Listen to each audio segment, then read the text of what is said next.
Wait, what is this shit? Not safe for f***ing worker placement podcast. I flipped the board. I despise that game. Oh, that sounds like... Oh, wait.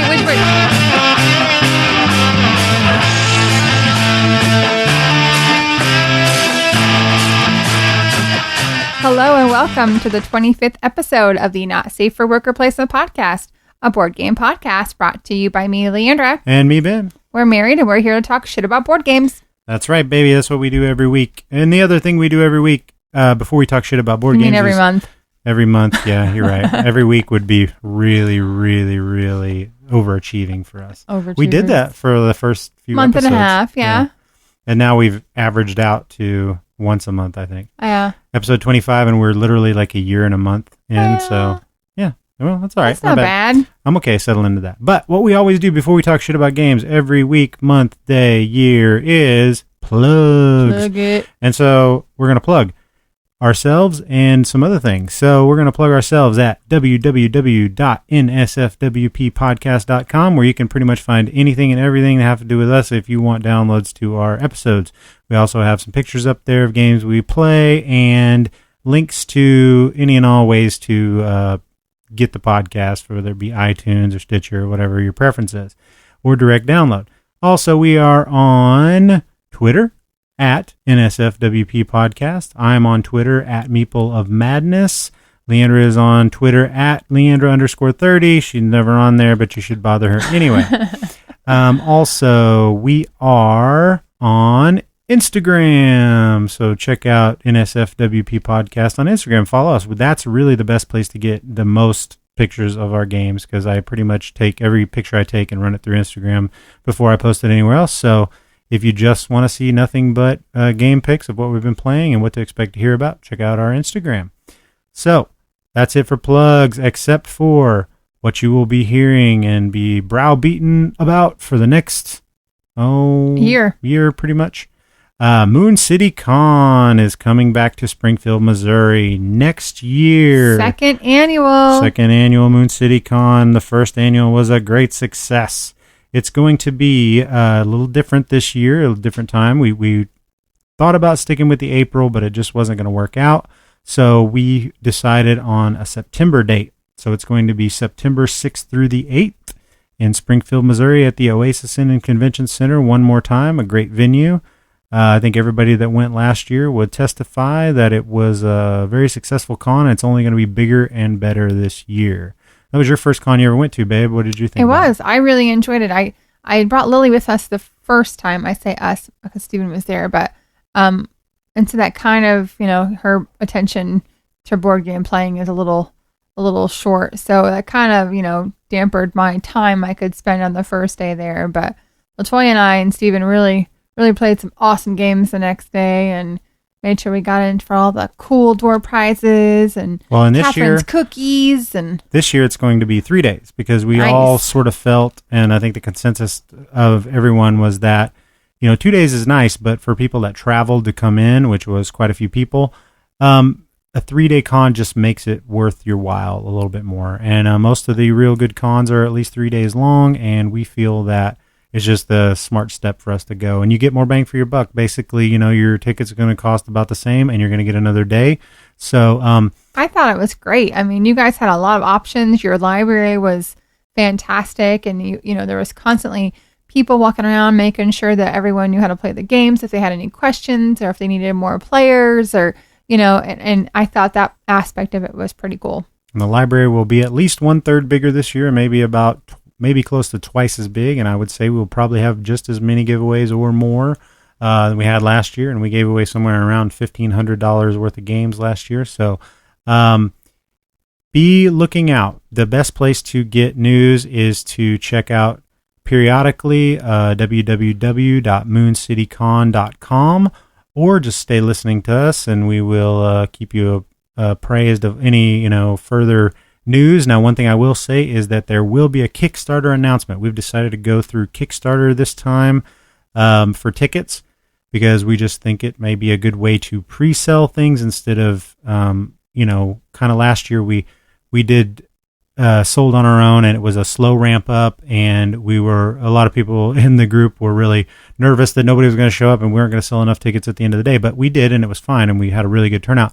But we think that we would like to pre-sell a bunch of tickets and then see if we're able to sell some afterwards, and that way we kind of know what we have going in rather than just kind of not knowing. And we're going to try it this year. So there's going to be a big Kickstarter announcement, and we're going to try to make this worth your while. If you buy in through the Kickstarter and get your tickets, it's going to be a much better bang for your buck than it was last year. So there will be an announcement coming up of when our Kickstarter will be. So stay tuned to www.mooncitycon.com or your friendly neighborhood not safe for worker placement podcast.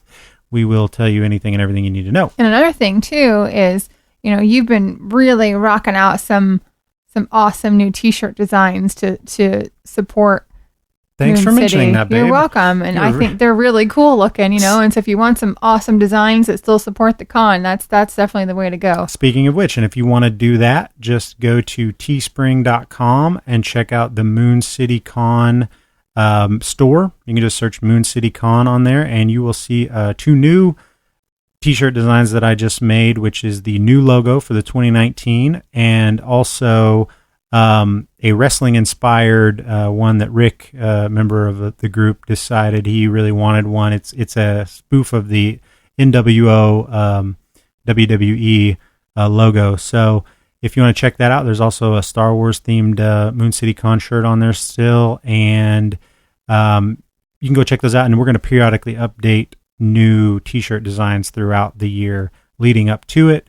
And when you buy your ticket on the Kickstarter, we'll get into a lot more details, but there will be an exclusive Kickstarter only T-shirt that you'll get with your with a certain pledge level. So, just to check it out and see what you think about our T-shirt designs right now. And if you want to get one, all those proceeds are just going to go towards helping the con get bigger and better. Who was it just the other day that posted their picture that they were wearing their new Moon City T-shirt? Okay. It wasn't a Moon City one. It is on the store, but it was one that I designed that's basically it's a meeple-inspired version of the Dark Side of the Moon. Yes. So it's the Dark Side of the Moon City Con shirt. It's basically the pyramid from Dark Side of the Moon, like the album cover, but it's a meeple, and it's got little white meeples going in and all the rainbow-colored meeples coming out. It's a pretty cool design. Yep. And yeah, we've got some people latched onto that and bought that one. Heck so yeah. You can still get that one on our store as well.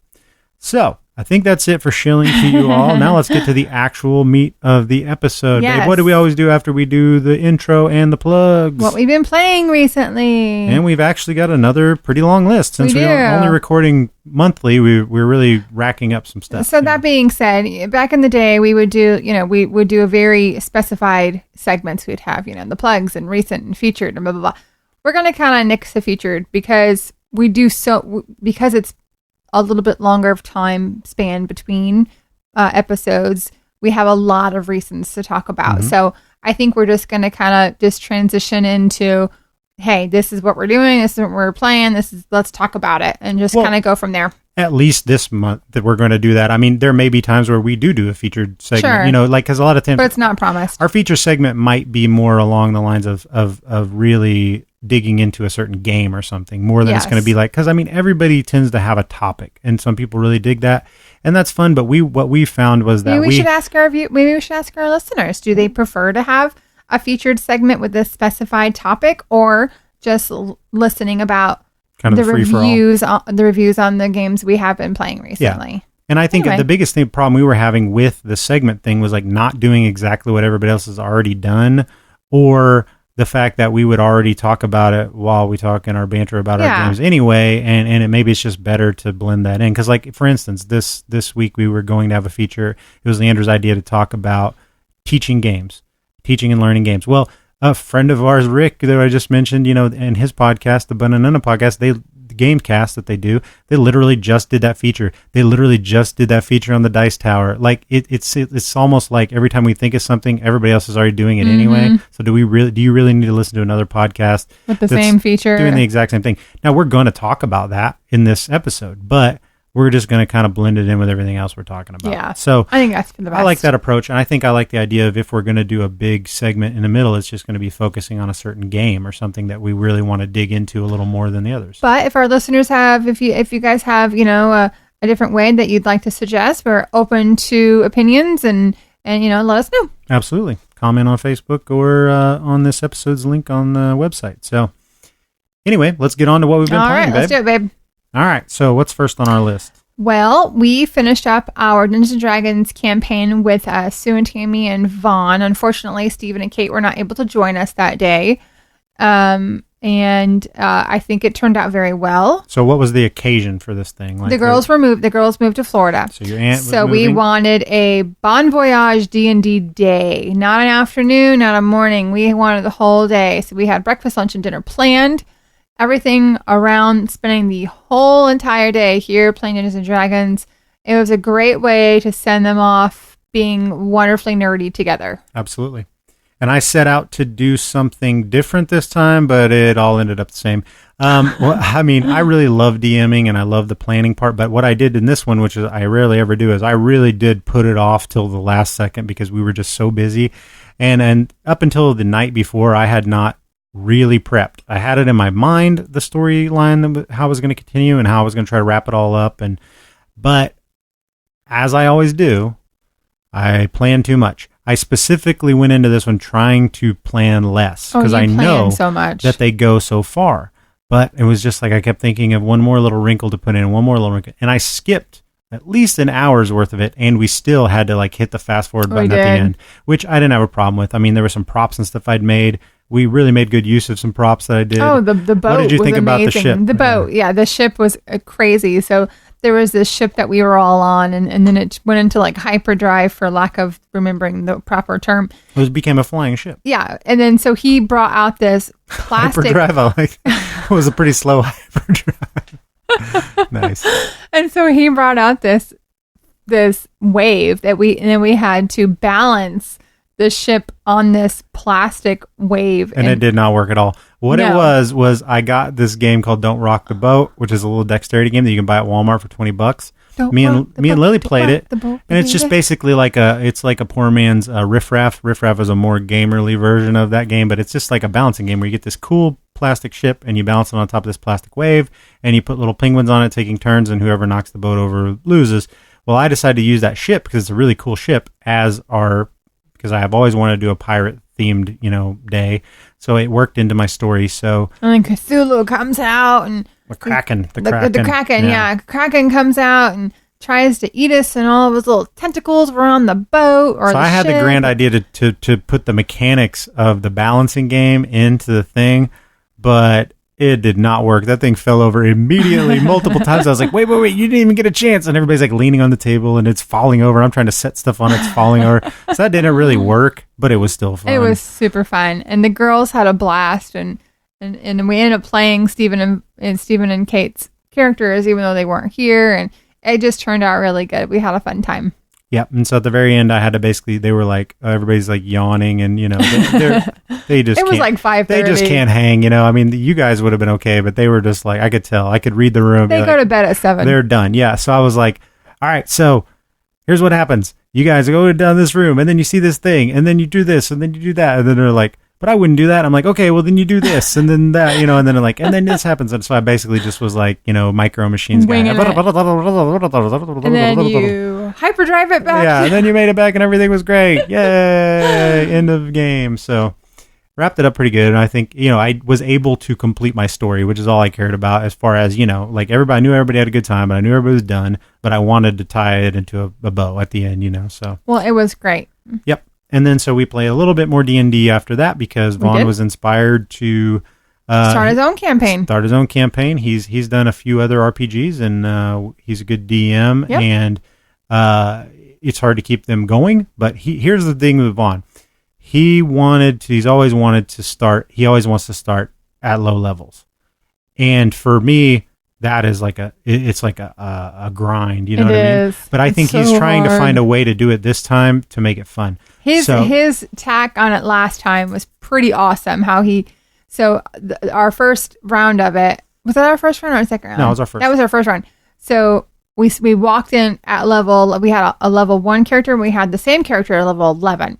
So we walk in and we start the game and we're at a level 11 and we're getting our asses kicked. Oh my God, like fighting first thing. We weren't even hardly into a story or anything. We're just fighting. And then we're almost all getting ready to get killed. And we wake up and we're level 1s. And we don't know where we are. All dreaming and we have no idea where we were.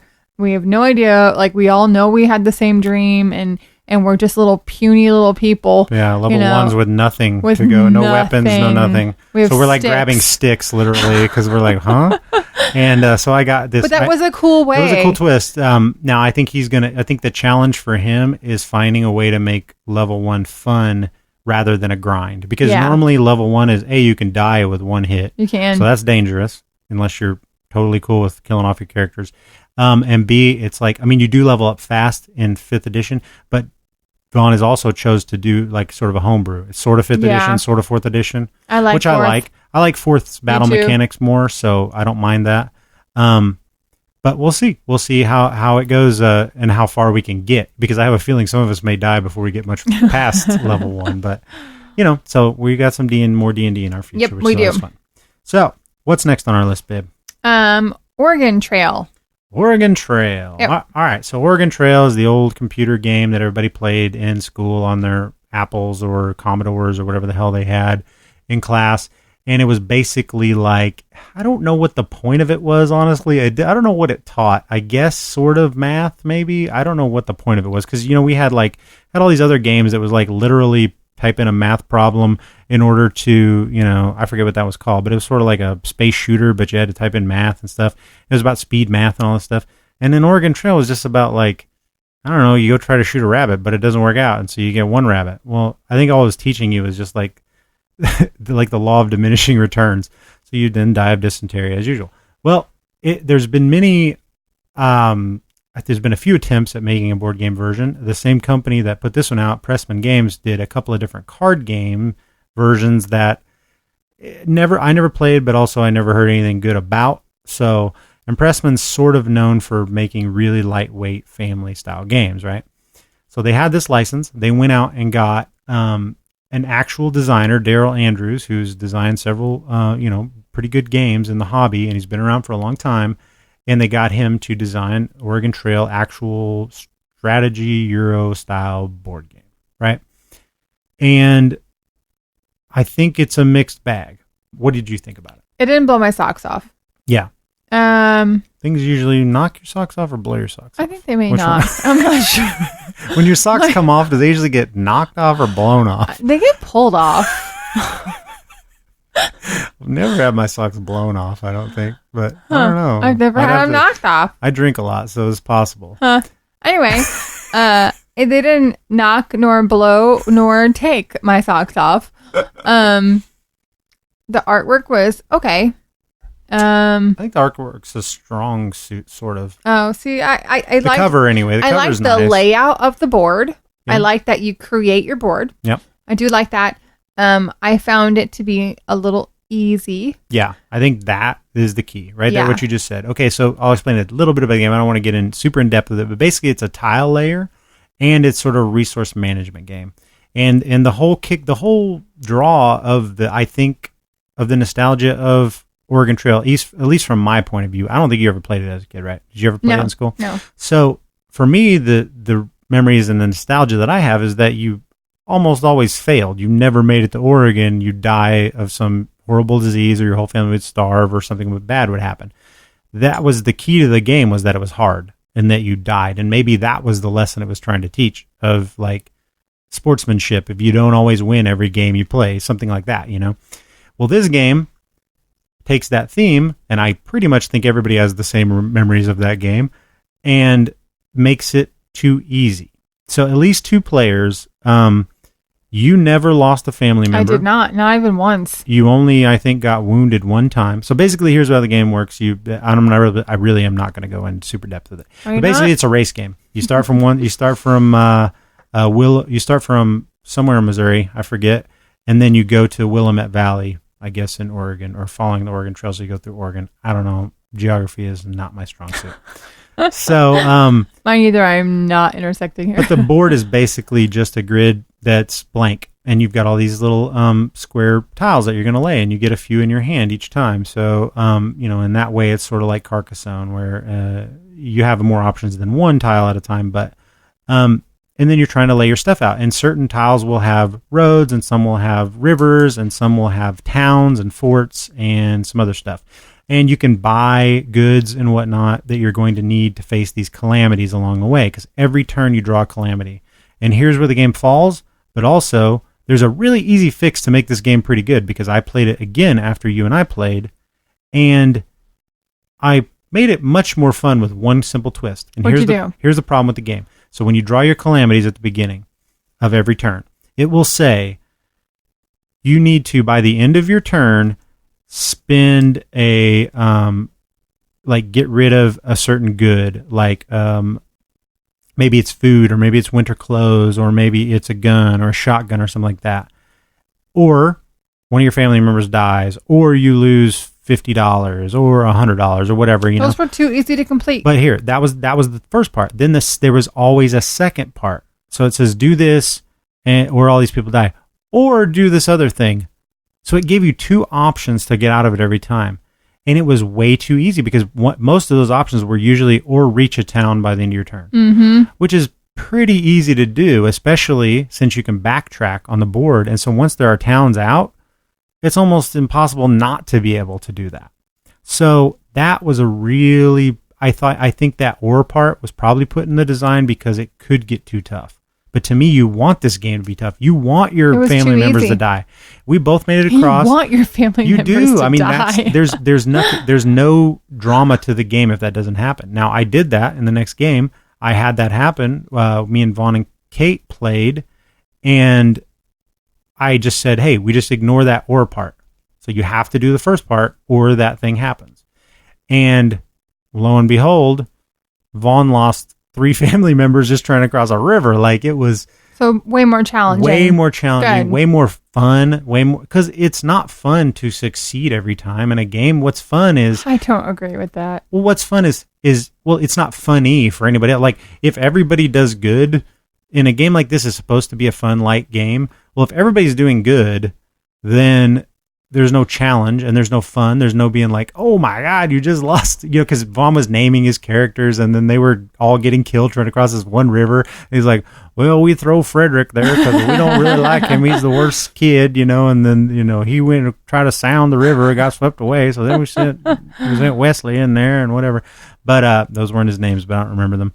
And that was just much more fun. Well, good. I think. So it's a simple tweak. I've got ideas to tweak the thing. Some people are completely against the idea of getting a game, and then spending any time trying to fix that game. But I think there's a fun game in there. You just need to tweak a few things. I did like the hunting aspect of it. The hunting is really cool, right? The hunting was fun. So hunting's kind of a guessing game, but then the card counting guessing game. Yeah, you kind of got a card count. Now that really needs a card printed out too. So there's just a few things, like you need to know the distribution of these cards in this deck, and it's in the book, but it's not like on a player aid or anything. So every time you're doing the hunting, somebody has to read out of the rule book and say, okay, so originally there was so many there was only 1 bear, but there was 3 moose, and there was 20 rabbits or whatever. And you need to kind of know those numbers. It would be so easy to just print out a card that had that on there. Would be helpful. But again, some people don't think a $20 game from Target is worth putting that kind of effort into. So I think they could have done just a couple more things to make it a really cool game. And as it is, it's kind of just it's a really light, easy Didn't blow my socks off. It totally is not a sock blower. So that's Oregon Trail by Pressman Games. I'm glad I got it, because there's a time and place for that game if you play it with the advanced rules. I think it's kind of fun. Yeah. But, unless you're just in love with it. Now, I would say I played a game with my buddy Jimmy and Jeremy that he had called Pioneer Days, and I can't remember who puts it out. I think it might be TMG Games, but it's basically the same theme. It's kind of Oregon Trail, the game, without the license, and I think it's a much more gamers game. So if you get a chance to play Pioneer Days, you're probably better off just getting that game if you like that theme. Okay. It's better than Oregon Trail. So I'll just say that. All right, what's up? What else is on our list, babe? What's else? What else? Our next one is My Little Scythe. My Little Scythe. Now, did this blow your socks off, babe? We've been kind of excited about this game for a while, huh? I have been excited about this game. It was definitely a cute game. I love the artwork. Naturally, I like the kid feel of the game. We couldn't get Lily to even. No, Lily wanted nothing to do with it. Of course, she just, unless it sticks it, she wants nothing to do with it. She was excited about it whenever she saw the pictures and stuff, but once we got it here and stuff, I was like, "Oh, okay, so you're ready to play this, right?" And she was just kind of like, "Nah." Just literally goes, "I'm okay." Yeah. I'm like, "Damn it, nothing sucks this kid." It really doesn't, unless it sticks it. Dixit's it. Yeah. Yep. I liked it. Do you remember anything about how it plays, or? Yeah, I remember there was apples and stars and stuff, and little cute little animals. So it didn't blow your socks off. It didn't blow my socks off. I mean, it was cute. It was fun, but I feel like it was definitely more of a family game to play with your kids. Well, absolutely. Which is exactly what it's supposed to be. Which is what it's supposed to be. So where we didn't have Lily playing with us, it kind of gave it a different dynamic. Like, we're not here playing with our family. We're not here playing with our kid. So for what the game is supposed to be, it's perfect. It is a family game with your kids. We just can't. Our kid never wants to play. Our kid never plays with us. Whoa! Nice. Holy cow! That wasn't even you this time. It was not me. Sorry about that, y'all. So, but no, I mean, I don't have anything negative to say about the game. I mean, obviously, but it is definitely a family-oriented with your kid game. Well, here's my opinion on it. My socks are blown off by the fact that it exists. I think it's the coolest thing. Yes, I agree that the principle behind the story behind how it evolved is freaking awesome. So it's designed by a guy named Hobie Chow and his daughter, which I don't have her name handy, but he was trying to find a way to play Scythe with his daughter. And so they worked on a theme and kind of changed some rules around to where they could just use Scythe and play it this way. And then it got really popular on the Facebook Scythe group and on BGG as like as a print and play download thing. And Jamie Stegmaier got wind of this thing and how big it was getting and popular it was getting, and he decided to contact him and say, "Hey, how about we make this?" Now this just points to, and I mean I don't want to be on Jamie's sack every episode, but I will say that the things he is doing, because of some of the recent announcements that are coming out, the things that he is doing in the board game industry are sort of unprecedented. Like he's doing some things that are outside of the box that no other company will do. Which is awesome. So like that particular thing, embracing the crowd, the fan-made content in his games, really, really looking into those and paying attention to those, liking that. He just announced a game. You remember when we interviewed him, he was talking about Between Two Cities, and you never played that, but we talked about that. And, I said, it's a neat little like party game, Seven Wonders style thing. And we asked if there was another expansion coming, and he kind of stuttered a little. Was like, no, nothing. Like almost like I stumbled onto something because I was just wrong.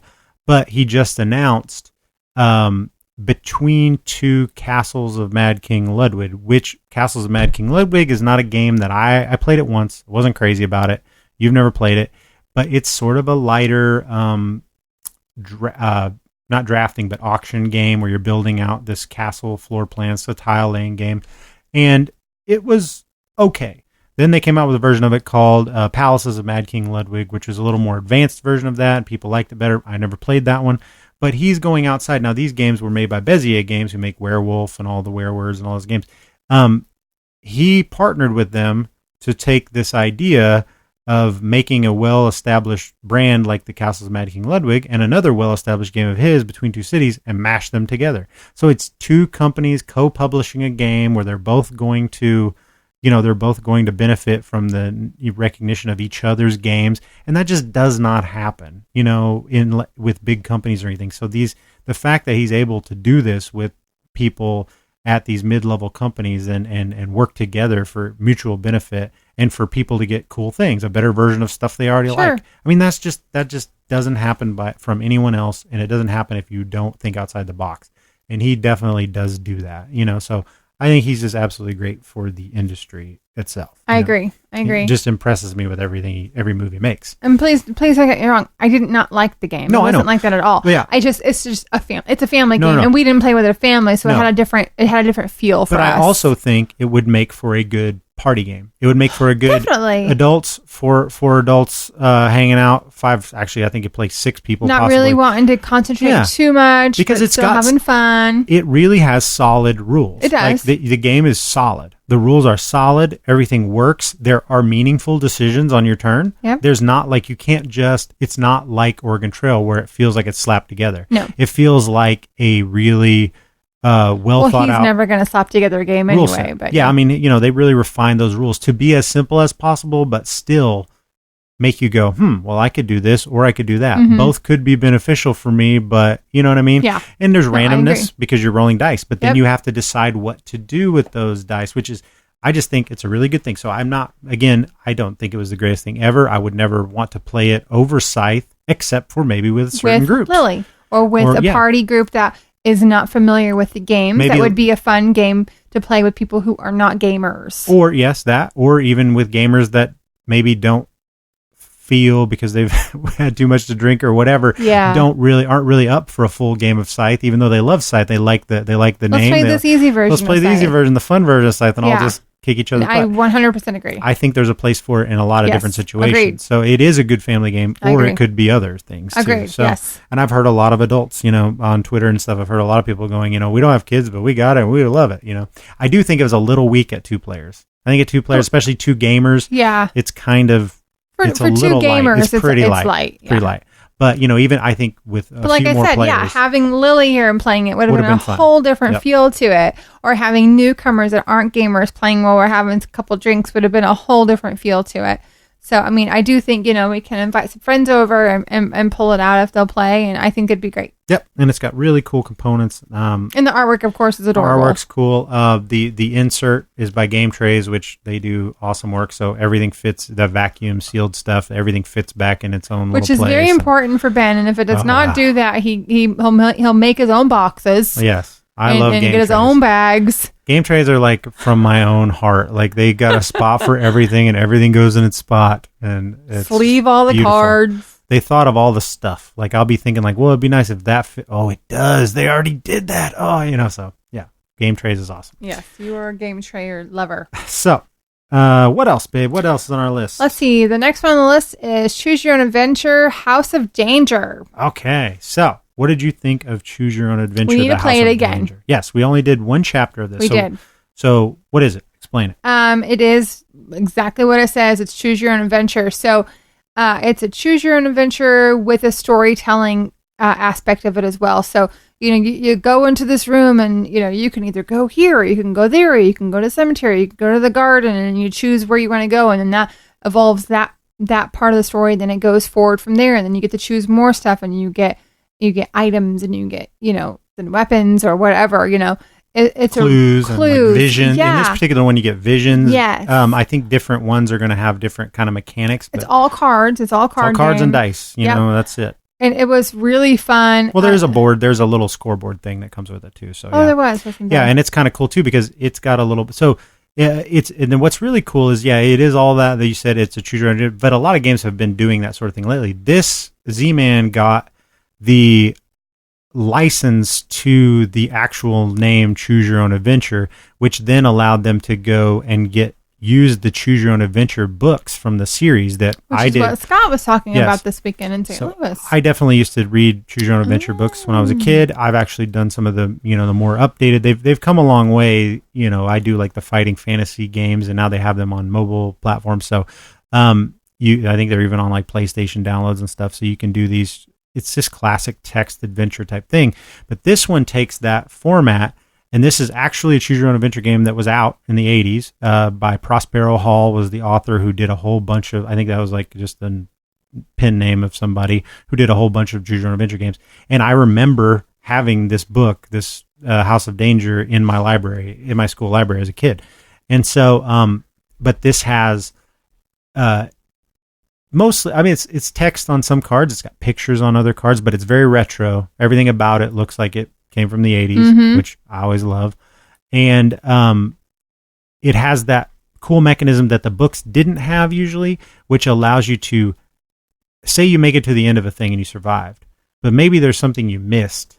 So usually in choose your own adventure games, you're just ass out and you'll probably die because you missed this thing and then you'll have to start over. It gives you a chance to say, hey, it's possible that you might have not gotten something important. Do you want to go back by taking a little hit in your, whatever, your stats, go back and try it again? And that's a cool feature because we took advantage of that in that first one. And we got some stuff that we didn't see before, and we ended up leading us right back to where we were and it was fine. But that's a Didn't we die? We did die once. Yeah, we got eaten. Yeah. And that's no big deal either because then you just take a little hit in your stats and you start back to the last place that you died and you try to make a better decision. See, those kind of games are the games I like to play after my work. Mm-hmm. They're not crazy. You have to sit down and really focus. Hour and a half long games. It's just a quick, easy, fun, mysterious little card game. Like you're a weenie. I am a weenie. 9 hours sitting at a computer using my brain all day. I don't want to come home and learn how to play Scythe for the first time. You know what I mean? Yeah. Like games like that is perfect. There is no learning in that game really. I mean, the rule book's almost non-existent. There's a couple of things you have to read, but it's like the simplest rules ever. So that's awesome. And as of right now, there is only the one title, the House of Danger one, but I'm sure there will be more because I think it's sold out several times already from different places. So if Z-Man can do what Z-Man sometimes does not do, which is publish things in a timely manner, then I think they'll be a really successful brand. Perfect. So that's it for Choose Your Own Adventure, House of Danger. All right. So next was my sister turned 40. Toya turned 40. We were at her birthday. She wanted a game day birthday party. So we went to her house and she had a whole bunch of friends over of all different aspects of her life, which was very interesting to put us all together. So, she had family and church and work and what else? There's another one. Oh, like her taekwondo and all these different aspects of her life. And so we're all playing games. Mm-hmm. So we had 2 different tables and we had, about 6 people at each table and some people outside visiting. But let's see here. We had one table. They played pairs. Yep. We started out playing pairs while I think Toya taught some people number 9, which she had and she really likes. Yep. They played number 9 at one table and then we started out getting people going with one of my favorite, beginning the night games. I think is fun to play pairs because it's so simple. We've talked about it multiple times. It's that pyramid deck game and all you're trying to do is push your luck and not get pairs or you get points. Yep, it's super fun. And everybody took to that really well and seemed to like it. We played a couple of rounds of that. After that was over, I went to Toya's table and we broke out Disney's new game Villainous. Villainous by Wonder Forge. I never heard of Wonder Forge before. I think they might have published one of their game, but I don't know what it was. Disney games are very spotty for me. Played a couple of different ones. And so let me backtrack though. You and I had played. So Toya's birthday, Ben's idea, because LaToya and I love Disney. So he bought both of us one. He bought Toya one for her birthday and bought us one for the house. Well, I had pre-ordered this game a month before. And I mean, I will say that no ill will towards them or anything because it's just a one-time thing. But for some reason, I think what Miniature Market, which we love and I buy a lot of stuff from them from St. Louis, I think they must have really not expected this game to be as popular as it was because they sold pre-orders for it. And I pre-ordered it a month before it came out. And then it was out everywhere and everybody had it and everybody was playing it and you could buy it on Amazon and all this stuff. And I still hadn't got any word of it. They still said it wasn't released. And I was like, what's the deal? So I just was like, hey, can I have a refund? And then I'll just immediately order it on Amazon and have it in 2 days, And so that's what I ended up doing. So I just think this game kind of snuck up on people and they didn't expect it to be so popular. Well, it's Disney and it's villains. So, yeah. I mean, come on. Most Disney games don't hit the gamer market. This one hit the gamer market. You're darn right I did. So tell a little bit about it. So you and I played. And of course, I jumped in and your options for villains are Ursula, King John? Prince John, and Jafar, and Queen of Hearts. Captain Hook, Queen of Hearts, and Maleficent. Yep. And I think that was it, right? That's all of them, I think. And so I jumped in, and of course I have to be Ursula because Little Mermaid's my favorite. and Ben was Captain Hook. Little did I know that Ursula is the hardest character to play in hardest the game. Win, yeah. Hardest to win. So you have your own objectives. You have your own cards, your own objectives to be able to win. And in the meantime, you're trying to screw thy neighbor. You're trying to give them fate, which gives them heroes on their villain boards to try to get them to stop doing their own objectives. So that's pretty much the basis of the game. And then and so Ursula had 2 different objectives to be able to complete before she could win. And each one was like multi-step yes. in order to make it happen. Yes. So. And then Captain Hook was, you get Peter Pan over to here and you're done. And you know what I mean? And that was it. You know, and so it was just, for the first time playing, I didn't realize that, I wouldn't have played Ursula. Who'd you play the second time around? I played... At Toya's house. Who did I play? You played... I don't remember. I don't remember. You didn't play Prince John because... No, because that was Kelsey. Kelsey played Prince John. The other lady played Ursula. I think I was... you had to have been... You weren't Jafar. There must be one we're not remembering. You were Captain Hook. I was Captain Hook. Yes.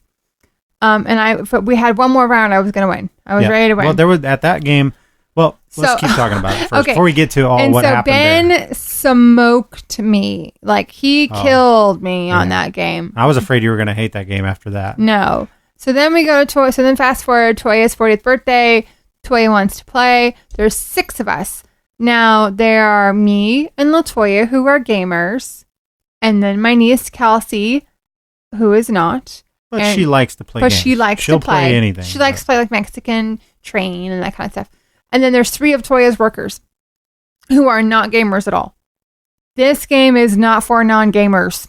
I mean... It is not. No, it is not. Poor Ben had to go to each person that didn't know how to play and look at their hand and stand over their shoulder and show them which moves to make because they didn't understand. You get stones and you do this and you move this and you can do fate and one turn can give you up to 4 different things to choose from to do and those symbols are on this little player aid card and you gotta know that and you gotta know what to do so Ben was literally just making laps around the circle around the every single table. person with every single turn. But I don't think you're correct that this is not what I think. I do think this can be a game, a gateway game. It's not very difficult. It's not very difficult, but it shouldn't have been the first game that these people played. No. But I do think that those people were intrigued. Several of them, anyway, were intrigued and sort of impressed. That dude, he was loving it. Yeah, and sort of impressed that I think this was the first time some of those people realized there are games like this at all. Mm-hmm. And the simple fact that it was a Disney game made it relatable to them.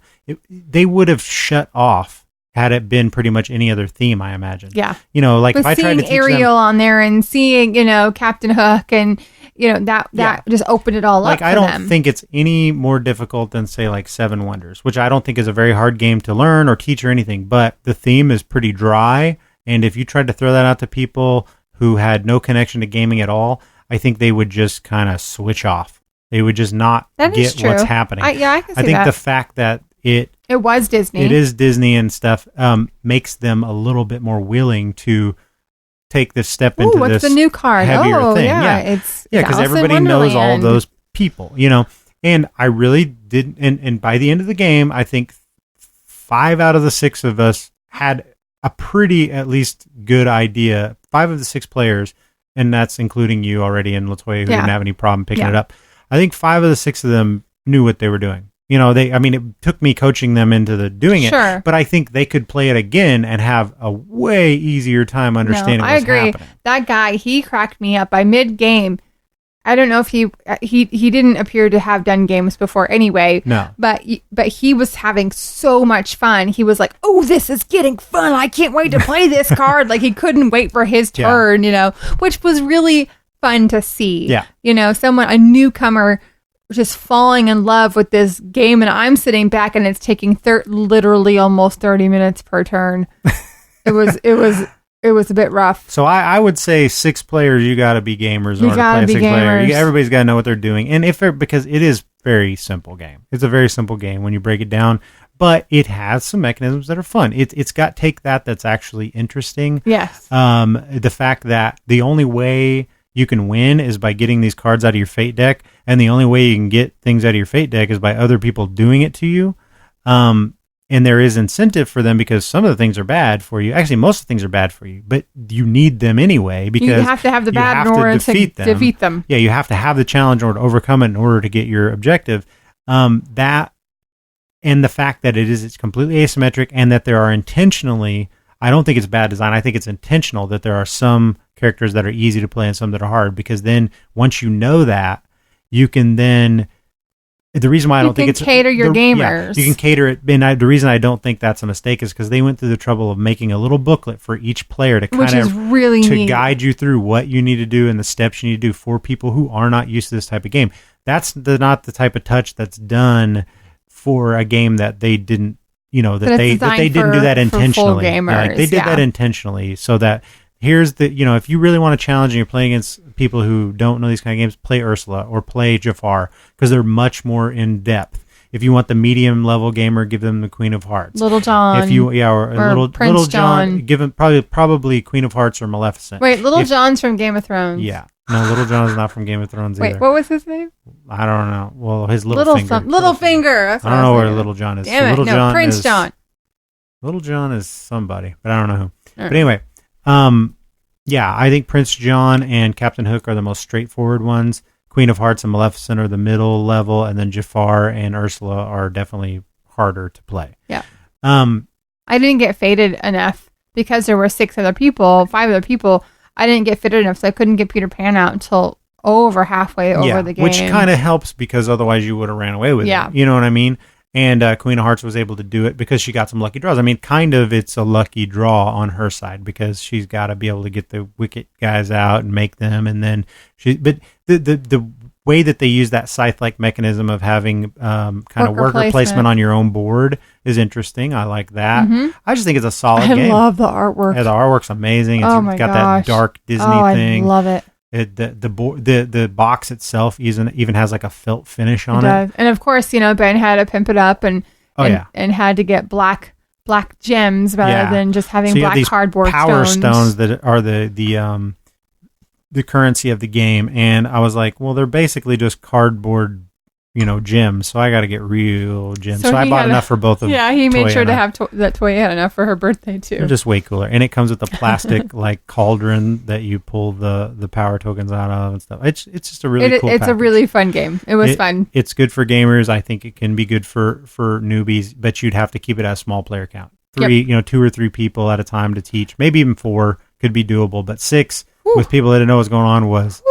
It basically was my whole night teaching that game. You made laps. Yeah, while I was teaching that game, people got tired of waiting on me to teach other games at the other table, and they just pulled some games out of my bag and played them. Yep. So they played, I believe that the other table, they pulled out Dia de los Muertos, which was a game that I brought that I had never played yet. It was a trick-taking game that has a little bit of a wrinkle in it where you're setting whether, by the card that you start the game with, you're setting whether you want the high card or low card to win.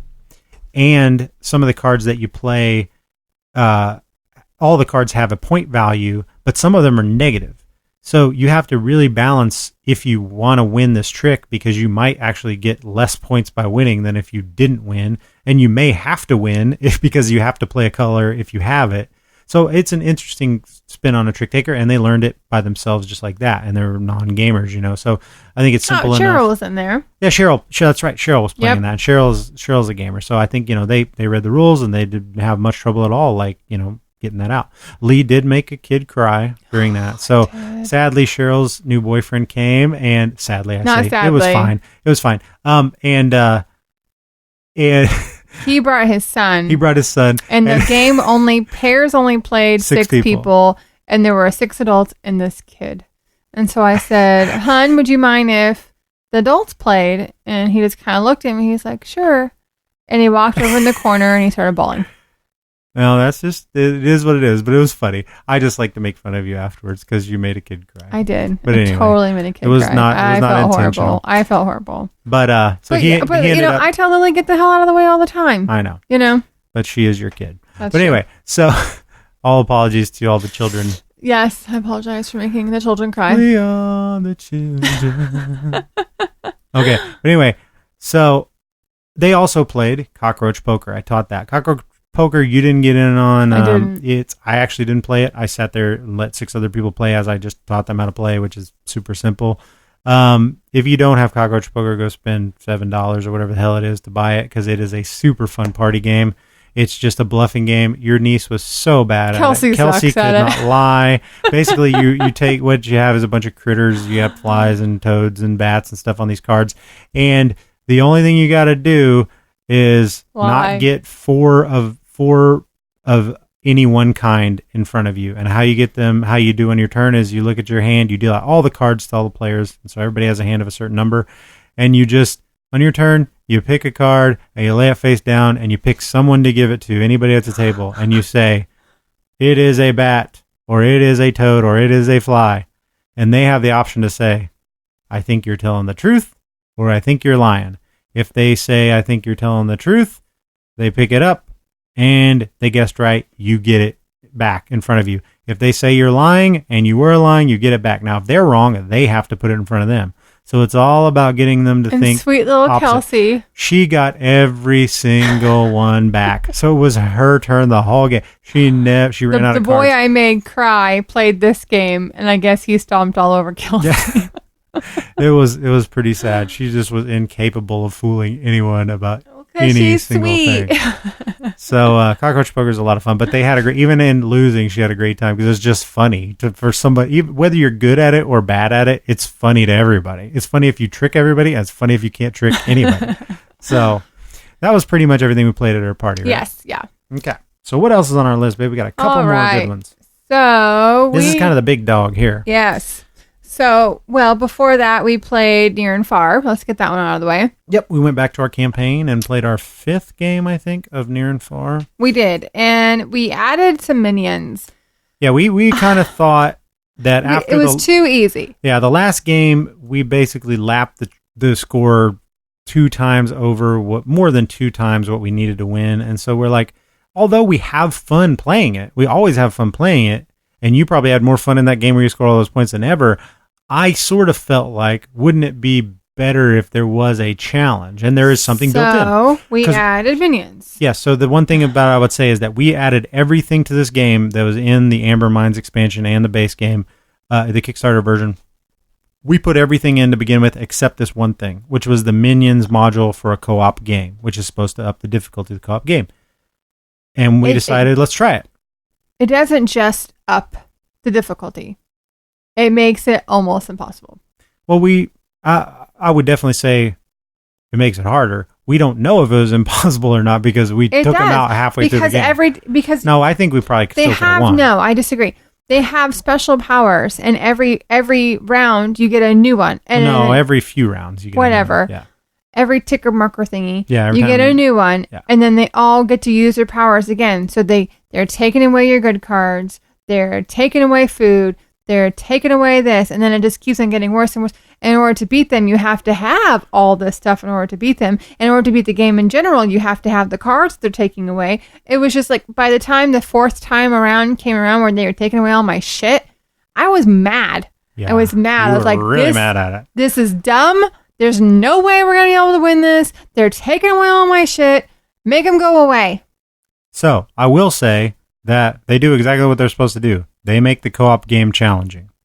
But what they also do is sort of make it not fun. Like, I mean, unless your idea of fun is being punished at every turn, which it's not really mine. That's never really my favorite kind of game. I want to enjoy a game. It takes away the focus of everything that's cool about the game and makes you focus only on them and dealing with them, because if you don't, you're screwed. And once you deal with them, it doesn't really matter because you're going to get another one really soon. You can't go have fun and explore. You can't go to the mines. You couldn't, by the time those 4 or 5 came out, we couldn't go to the mines. Well, you could, but here's the thing. It's like and then you have to defeat them twice, not just once, but twice. Well, there's the card. option to ignore them, but then they're going to trigger their stuff, right? Yep. So if you completely ignored them and just went and really hit everything hard, I think that might be the only way to do it, which also just makes them really, there's really no reason to do it.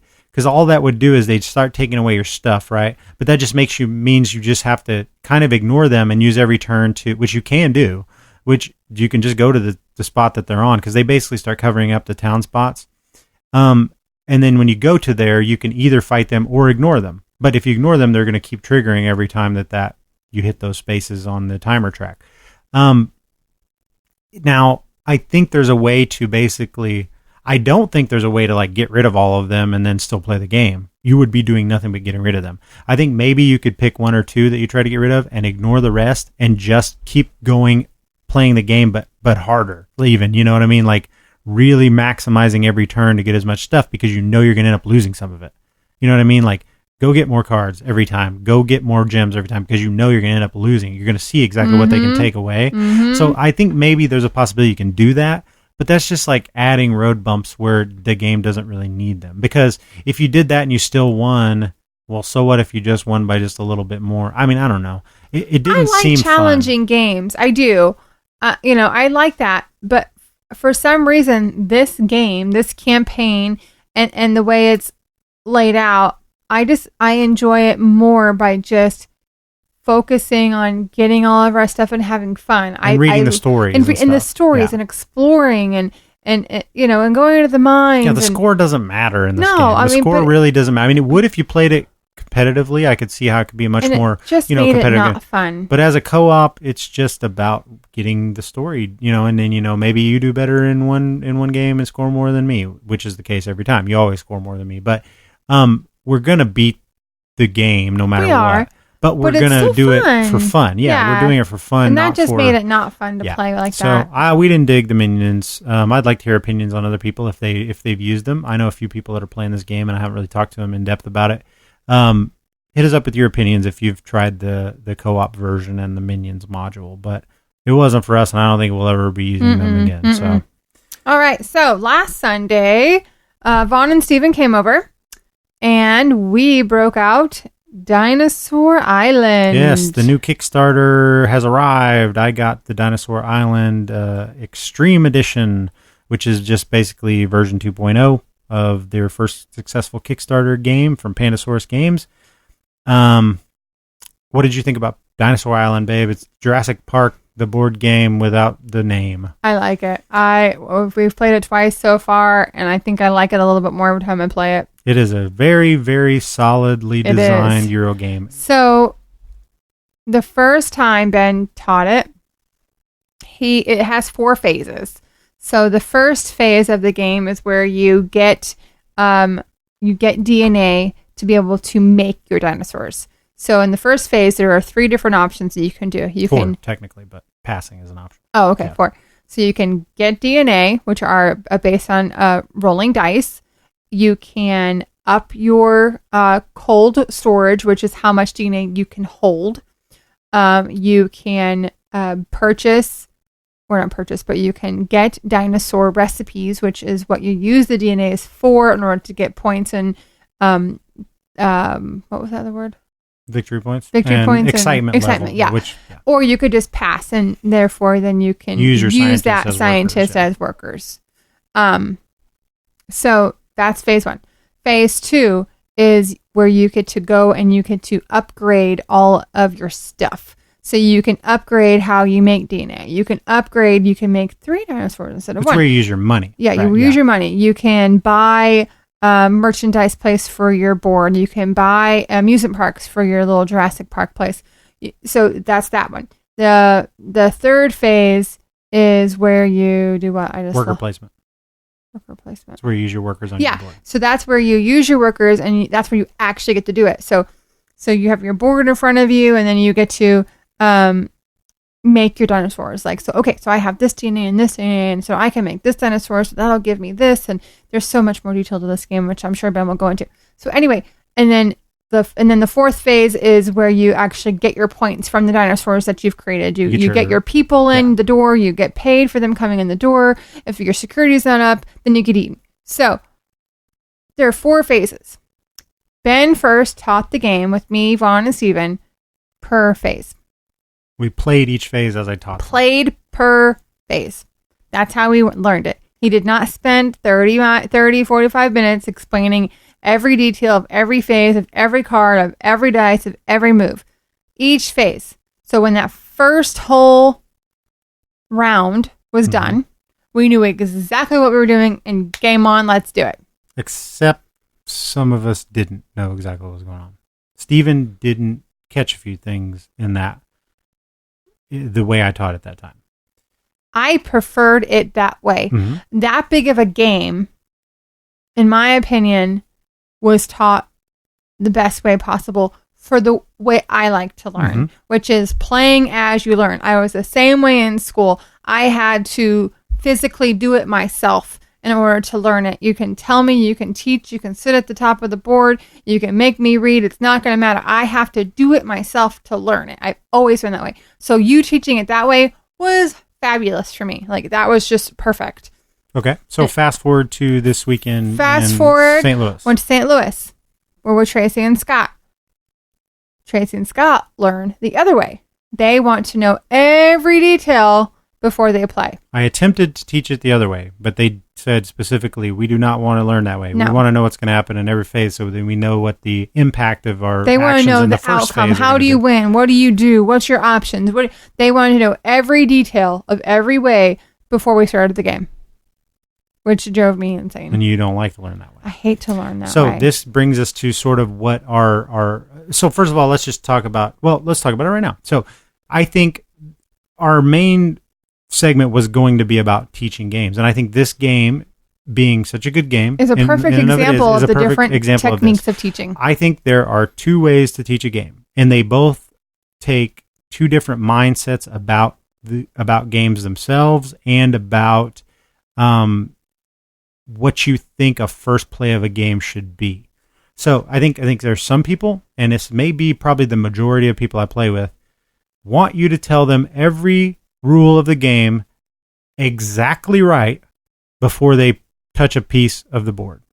They won't remember half the rules you tell them, but they want you to have said, because if at any point in the game something comes up and you have to say, oh yeah, and then there's this thing I didn't tell you about. That's always going to happen. I know, but listen, that's going to happen anyway. But there are people that ruins the game for them when you do that. So there are people that they only want you to teach them the game when you know every single rule about it, and because they think that first play, and I think this is because of gamers sometimes know that this may be the only time I ever play this game, and I want to get the most out of it, because I maybe only play certain games or a lot of games one time.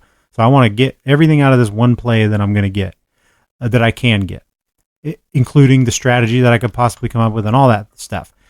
And there are some people that just get it like that. They'll remember everything you say and they'll get it. There are some people who won't remember stuff that you say, but they'll then blame that on the fact that they lost or that they made a bad decision because you didn't tell them that, whether you did or didn't. You know what I mean? And if you ever bring up a rule in the middle of a game, they'll be like, well, if I would have known that, everything would have been different. And, oh, now it's ruined. And there's an asterisk here because we didn't play it right and blah, blah, blah. And, well, we can't play it right for the rest of the game because we didn't play it right. There are people like that. They take it really seriously. Then there are people like you, and I don't mind either way. I'll say this. I really don't mind either way because I'm fine playing a game either way. I think that goes into the idea, that mindset is this game is going to be for keeps. I'm playing to win. I want to win. I want to get the best strategy that I can, and the only way I can do that is if I know every rule correct. Then there is the idea of, I like the idea of this game. I want to play this game. And I plan on probably playing it again. But this first game is to learn the game. It's to learn. It's not to try to win the game necessarily. It's not to try to get every single rule specifically to the letter of the book right. That's not necessarily how I think. I guess I disagree with you. I don't go into it thinking, oh, I know I'm not going to learn everything, and I know I'm going to want to play again, because sometimes I don't know that. I 1000% legitimately learn better as I'm playing. And so, but yes, that does have the issues. That usually results in that being a learning game more than we got everything right because we played. Ooh, let's play again now that I know how to play. Yeah. Or it's, but with that, it comes with, halfway through the game of, oh, well, here's this rule, but, we didn't talk about it before because it never came up. You know what I mean? And that's part of learning games this way. But I don't know if it's because I have ADD or something. I don't know. But like, if you just try to just sit down and explain and teach everything, I check the hell out. Oh, I can't pay attention. I'm looking at everything else. I'm making alphabetical things with your board games. I mean, it is ridiculous. Yep. Like, I just can't do it. So it's wasting your time to do it like that when I'm true. here. But see, that's, and I know that playing a 2-player game with you, I know that. The way that doesn't always work is when you have mixed company, because like Steven, your brother, would rather hear all the rules. Yes. He gets sort of upset and sort of frustrated whenever you bring up that thing mid-game and you tell him this thing that if he would have known, you can see it in his eyes, he kind of gets deflated, where he's like, well, I made a lot of bad decisions because I didn't know that. And if I would have known that, I would have done things differently. Vaughn and I both are like, let's play and learn. Whatever. Yeah, because you don't really care whether you win or not. We just do it for fun. Yeah, which is totally fine. Like I said, when I play a game for the first time, especially if I'm not teaching it, I don't care if we play the rules right or whatever. And then a lot of times we don't. And I don't know it until I get the game and I read the rules. I'm like, we played Bloody Ann about 5 or 6 different times. We didn't play it correctly the very last time. And what do you know? I freaking hate that game. I'm sad about that. I don't think you hate the game. You just had a bad job. I liked it way better when we didn't know how to play the rules correctly. But the rules didn't hurt the game. You just had a bad game of it. Playing it right didn't hurt the game. You just didn't. You had a particularly bad game of it, and you decided you don't like it. Even on Dinosaur Island, so you taught it the way I liked it to begin with, which is great for Vaughn and I. But like you said, Steven gets a little frustrated with that. And so then we go to Tracy and Scott, and Tracy and Scott want to learn it the long way, which is fine. Even relearning it the long way, I was still impatient. And I was still like, it's very difficult. Like, I should just get up and leave.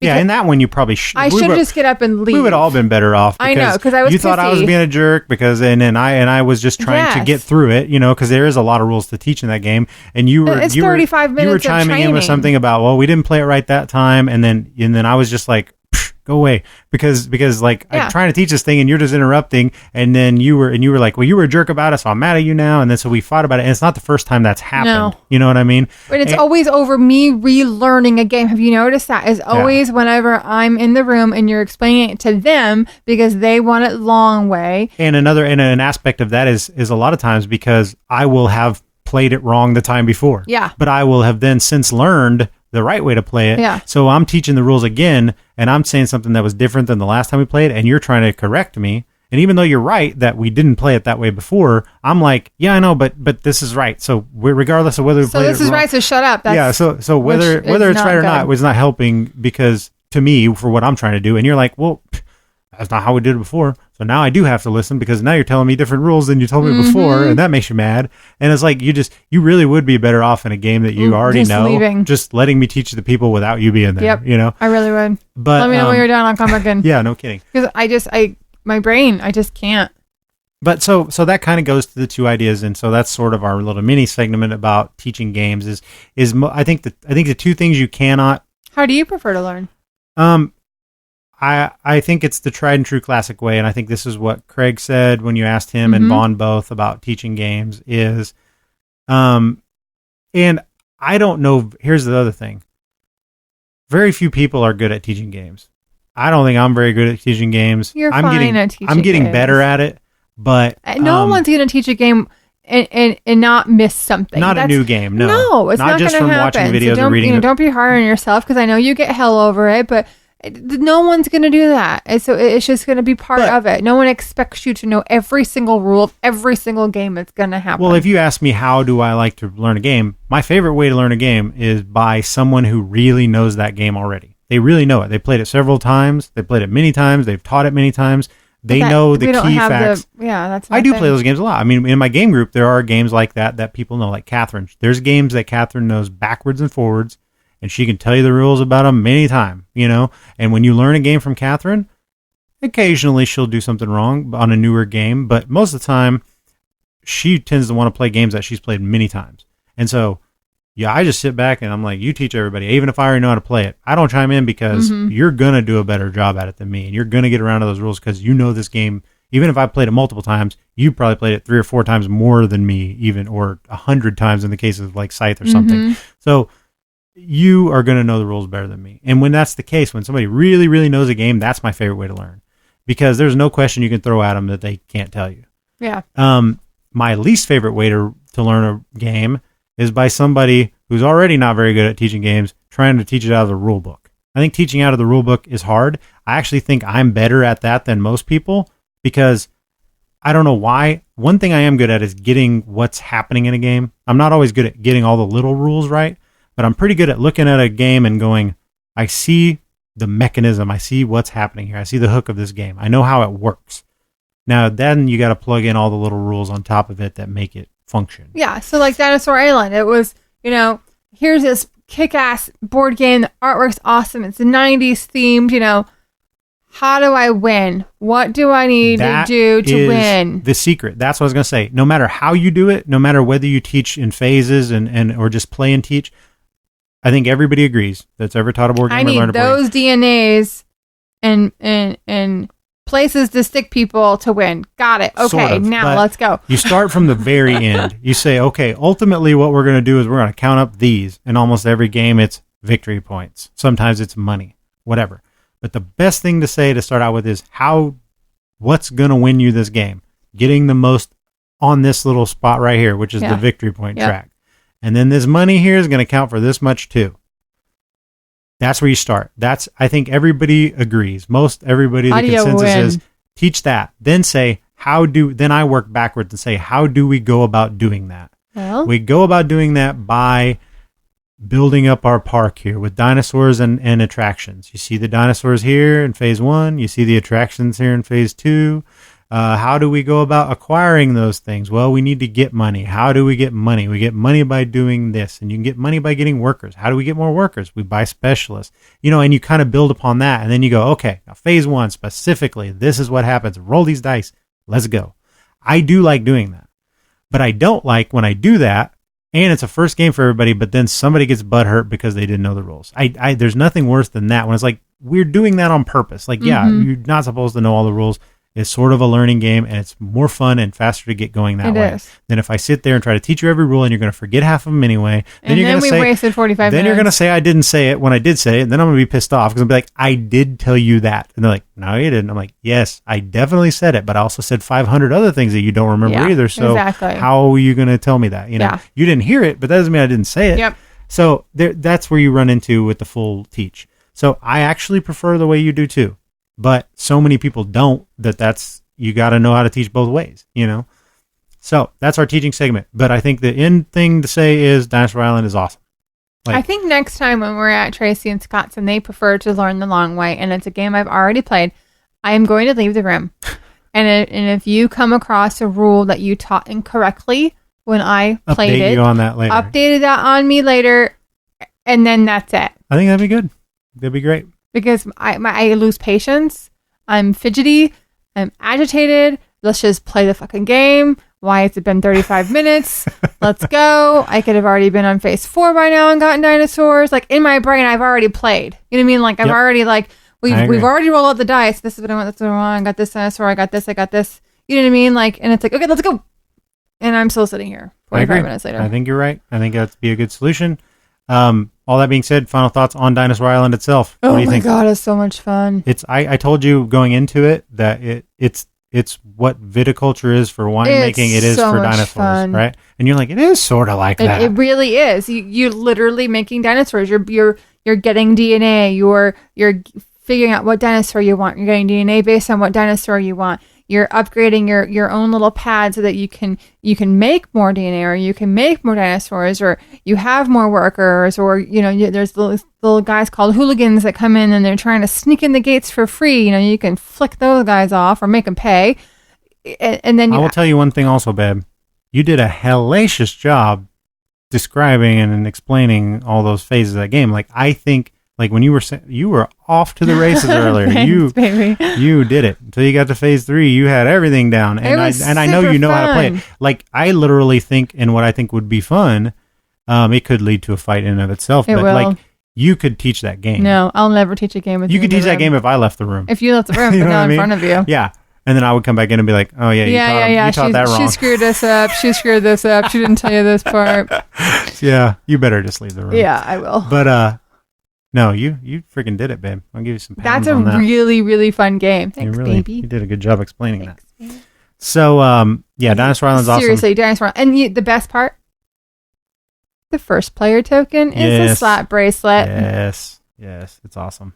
Awesome. That's one of the Kickstarter specials. I mean, in it, never have I the been money so... is actual like coins. Yeah, it's not metal cheap coins. crap. Never have I been so happy to get a Kickstarter version of a game because you get all the different dinosaur-shaped meeples. You get the metal coins, which are awesome. You get... you do need a big table. You need a big table. Takes up a lot of room. You get the slap bracelet first player token, which is worth it. It's worth the extra price of admission right there. So It's super fun, guys. You totally go out and get Dinosaur Island. Dinosaur Island's for awesome. sure. And who's the publisher? That's And- Pandasaurus Games. Okay. So, Loved it. Dinosaur Island. I want to play again on Friday when Tori gets here, and I will leave the room when you're teaching her. Oh, awesome. I'd love to play it again. So, last game we played, actually we played it before Dinosaur Island. Last one we're going to talk about, and we'll just hit it briefly. We played a couple more. We just forgot to talk about them. We played Celestia.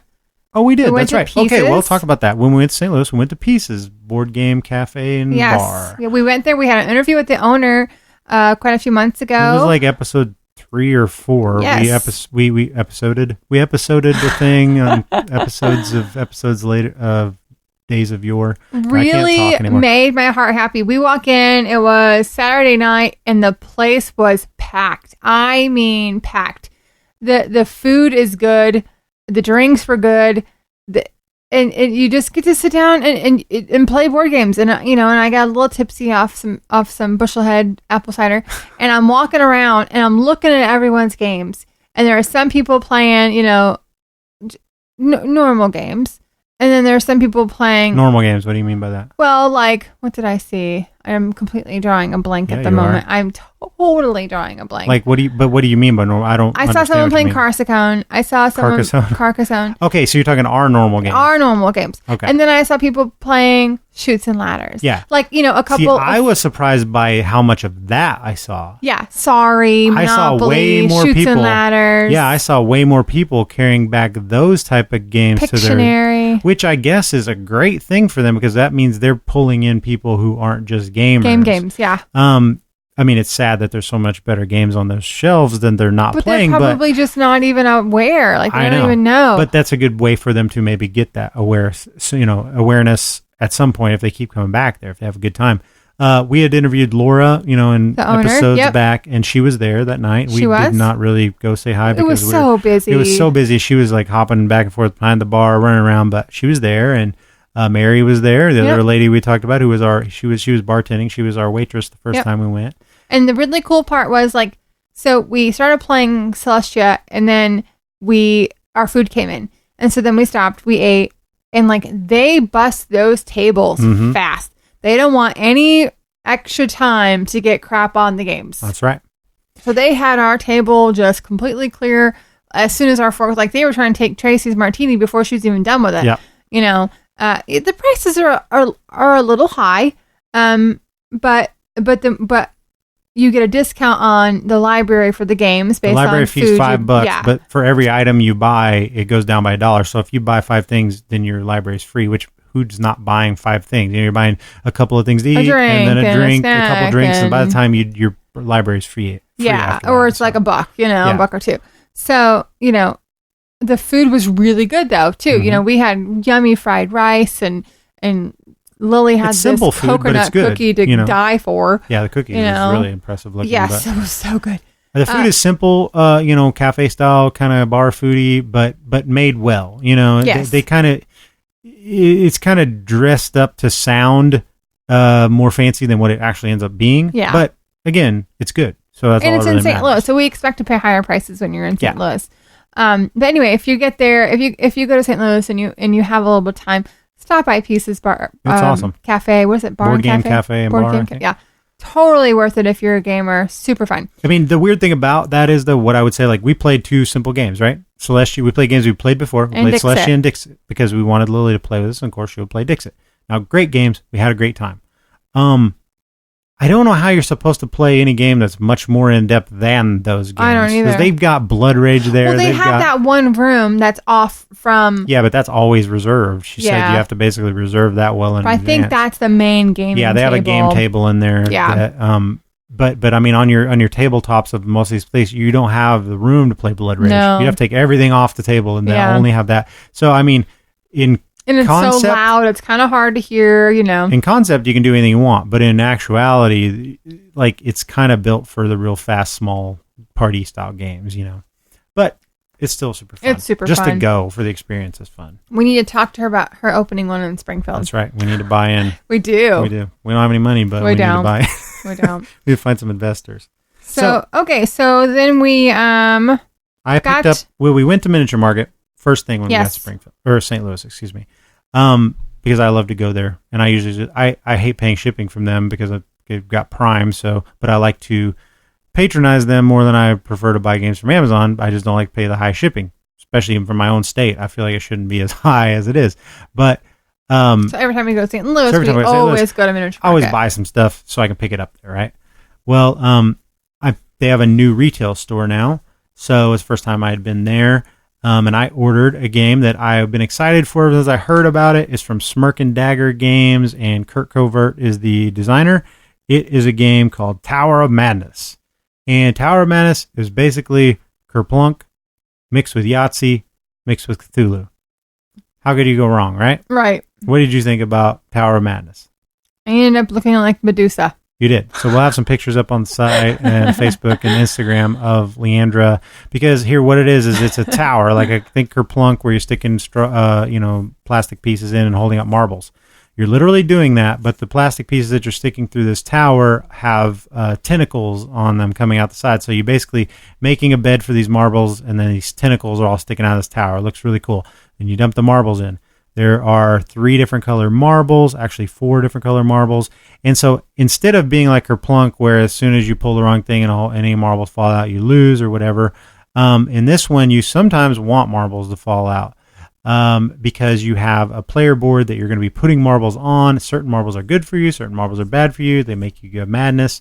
But sometimes being mad is not bad, because actually both games we played, the person who went mad actually won the game, because there's also 3 green marbles in the thing, and if all 3 come out, Cthulhu is risen and burst out of the tower, and everybody dies unless you're insane and you're the person who pulled the last one to make the 3rd green marble come out, which happened in both games we played. It's weird. It's a weird game. It's a different kind of game. It's fun. It's really fun. It was fun. We played 2 games. But it's dumb. Yeah. And I mean, it has mechanisms that make you think it's a real gamey game, like there's some kind of strategy, but it really isn't. It's all a bunch of luck. I mean, yeah, it's really goofy, but it's really cool looking. And it's really fun. It's a fun drinking game. Yeah, it's a fun drinking game. No thought necessary in it. You pull out the little sticks and you stick them in my hair. Yep. And there are some power cards you can get and stuff by claiming certain number of marbles and stuff, but there's no way to know which ones are gonna fall out. That's just luck for you. But super weird game idea.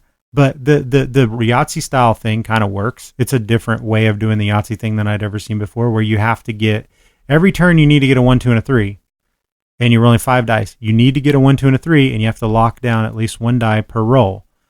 But to succeed, you need to get a 1, 2, or 3. But then the next 2 die spaces just determine kind of the winner of everybody that succeeds in getting the 1, 2, and 3. So your other 2 will total up. So say if you roll 2 6s and you lock those into your other thing, and then you get your 1, 2, and 3, then you're going to win most likely because you got the highest possible total in that investigation thing. But sometimes you'll lock down those 6s after the first roll, and then you don't roll the 1, 2, and 3, so it doesn't count. Or it's very random in that way, but it's also an interesting way to do that Yahtzee style mechanic. So I thought that was kind of cool. It was fun. So that's Tower of Madness by Smirk and Dagger Game, a cool looking game, for partying and hanging out. We'll move on to the next segment, the Meeple of Madness Music Minute. I hope you guys enjoyed all the things we've been playing lately and our little argument about teaching games. This is kind of, we know we're going long on what we've been playing, but I think that's the most exciting. I think that's what I want to hear when I listen to a board game podcast. So Yeah, what's new? What's fun? What did you like? What you didn't like? I think that's the whole point of this podcast, isn't it? I think you're right. So we'll move on to the Meeple of Madness Music Minute. We'll be right back. Bye.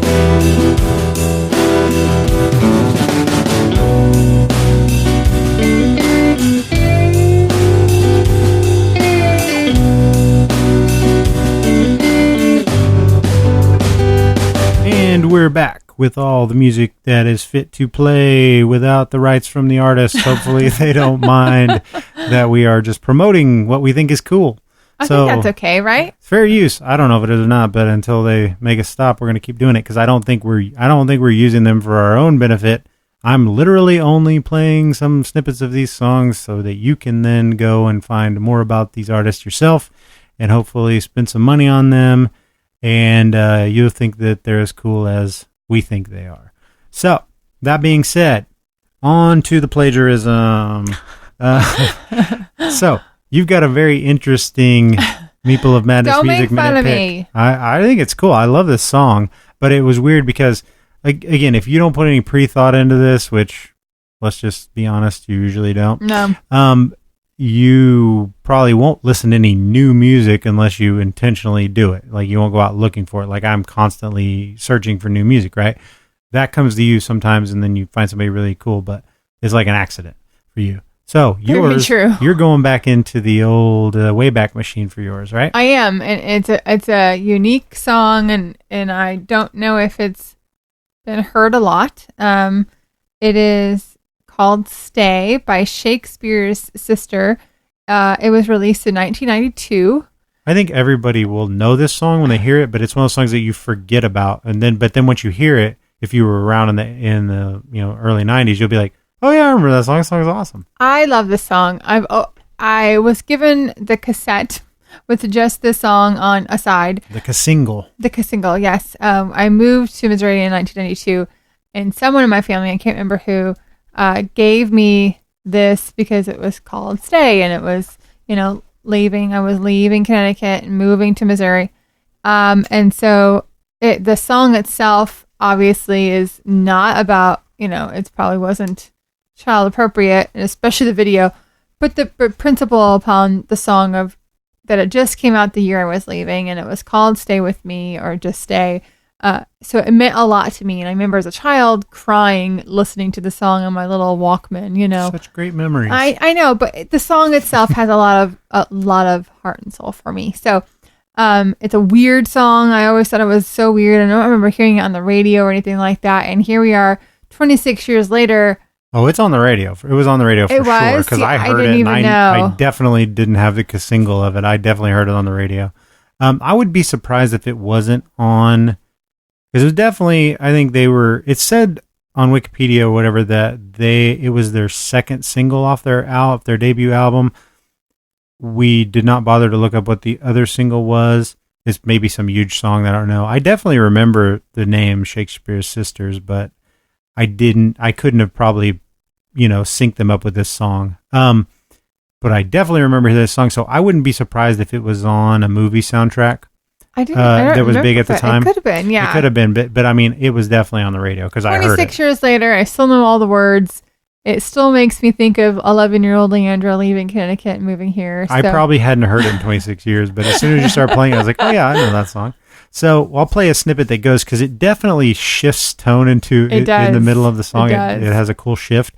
So I'll try to play a snippet that has a little bit of both parts of it into its transition. So here is Stay by Shakespeare's Sister. I'll make you beg for more.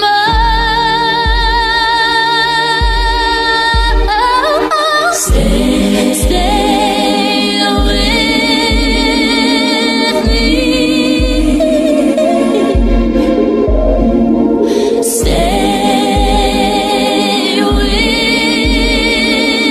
me. You'd better hope and pray that you make it safe back to your own world.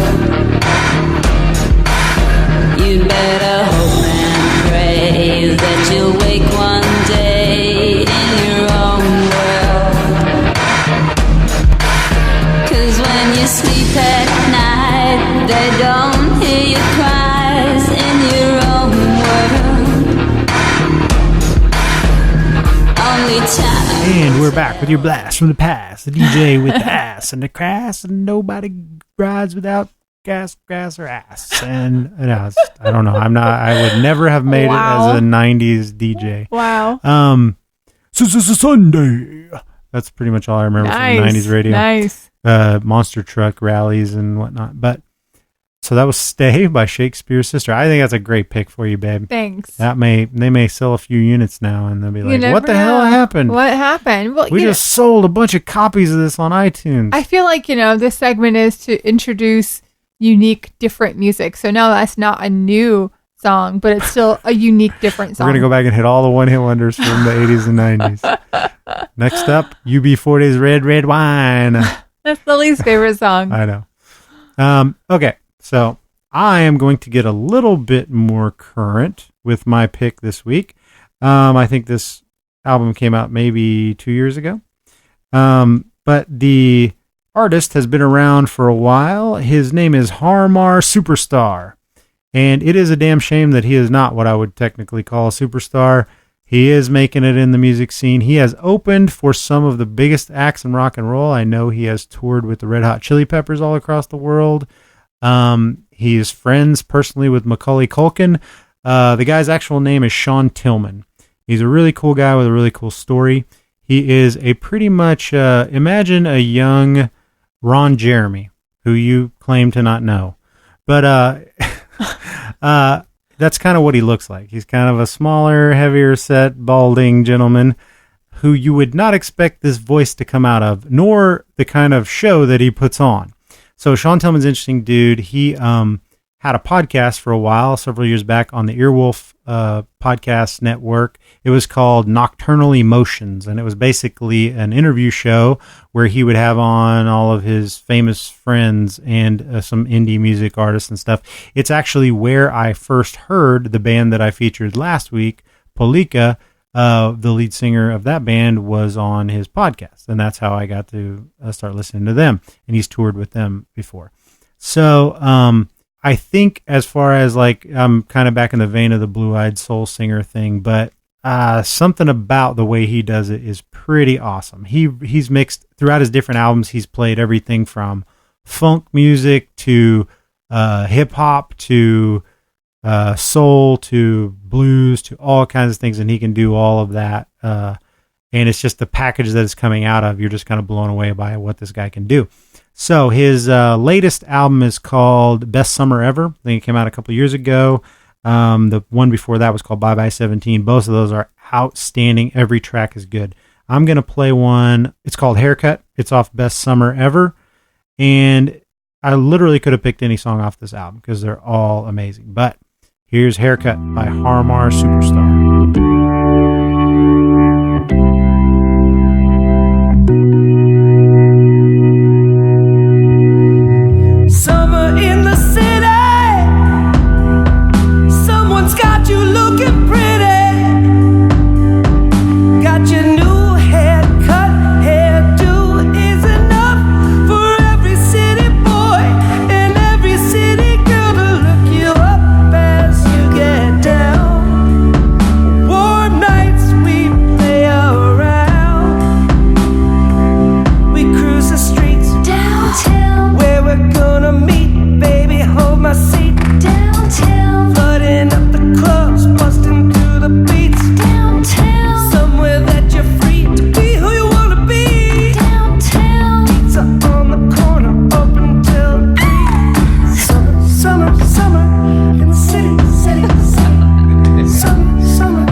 There we go. That was Harmar Superstar off the album Best Summer Ever with the track Haircut.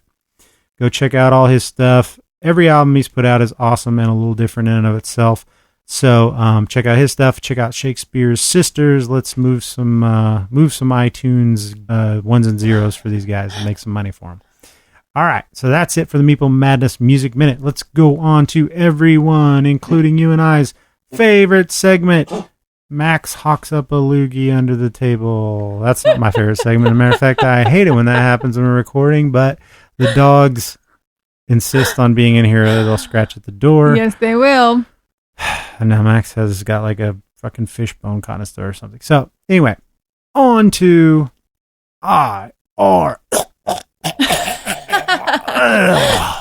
right. IRL. Babe, what do you got for IRL this week? Well, we already kind of talked about it. We went to St. Louis. Mm-hmm. We thought we were going to get rained out. Thankfully, we did not. We went to the art museum, which was fantastic. We went to the St. Louis Art Festival, which was outside.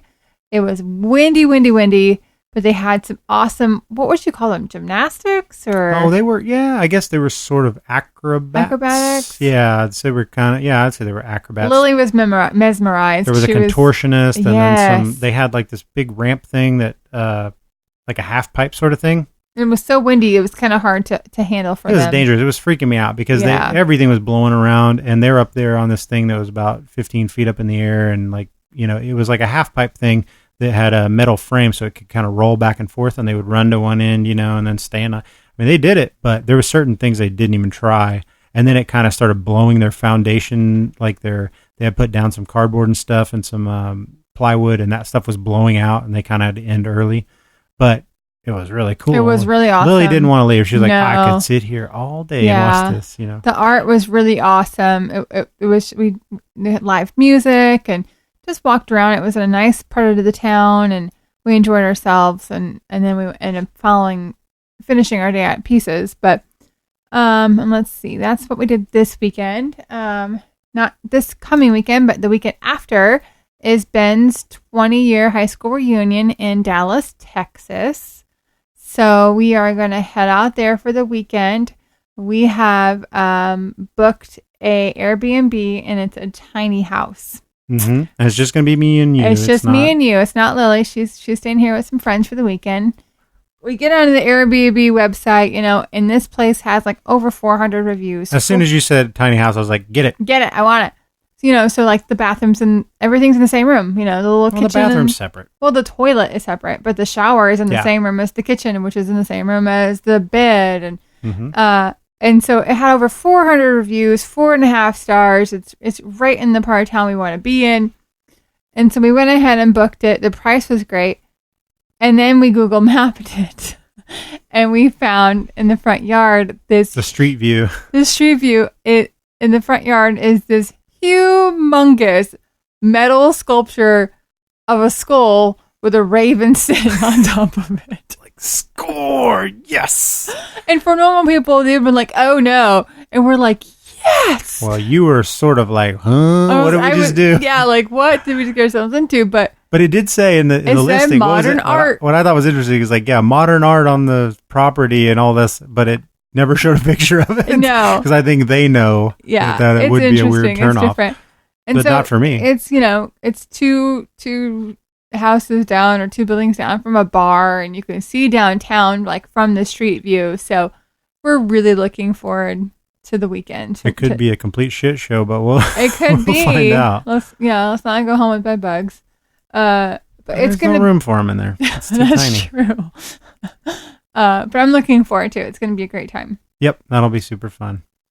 So, and about my dress. Oh yeah, tell about it. So the reunion is Dress to Impress, which I really struggled with. I think you already talked about this last time. I did, yeah. That's right. I did. I did. So, losing the weight and stuff gives me a whole different perspective on shopping. So I bought a dress, didn't like it. Ben liked it. Whatever, doesn't matter if he likes it, I have to like it. So I go to St. Louis and I'm shopping with Tracy, and we go to Nordstrom Rack, which I don't ever go to these places. $298 dress. I got it for $39. And I love it so much. And it has pockets. There you go. Super excited. I love it. Bright red high heels, black dress. Cannot wait to wear it. So it excited. looks really good. It looks really cool. Thanks, baby. I'm glad you found it. Me too. On the other hand, need to buy a suit, and I have yet to start that process. So I probably better do that. should do that pretty soon if I'm going to have Yep. anything tailored or anything like that. Or I may just go with my thing and just wear some like Chuck Taylors and a tuxedo t-shirt.